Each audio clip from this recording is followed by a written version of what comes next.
नमस्कार दर्शक बंधु एवं आसला बहुत बड़ खबर ना कौन खरा छुट्टी तारीख घोषणा हो चलतु पूरा डिटेल सहित जाना खरा छुट्टी क्यों तारीख रू दिज्व स्कूल पिला श्रेणी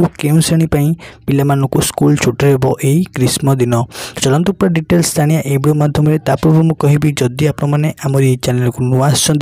निश्चिंत भाव में यही चैनल को लाइक करूँ शेयर करूँ सब्सक्राइब भी करूँ। तो आपण मैंने निहत जानते ये ग्रीष्म प्रवाह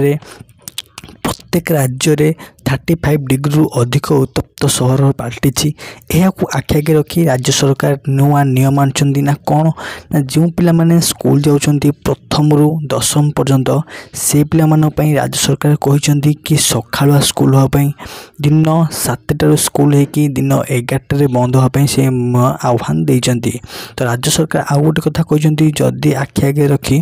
ग्रीष्म प्रवाह आहरी बढ़े ताले स्कूल को संपूर्ण भाव गोटे मास पर्यंत स्कूल छुट्टी बोली घोषणा कराई। तो घोषणा कराई तो यह क्यों तारीख एपर्यंत घोषणा करानी एप्रिल 1 कि 2 वीक यह पूरा स्पष्ट जना पड़ो क्यों दिन स्कूल छुट्टी दिहब।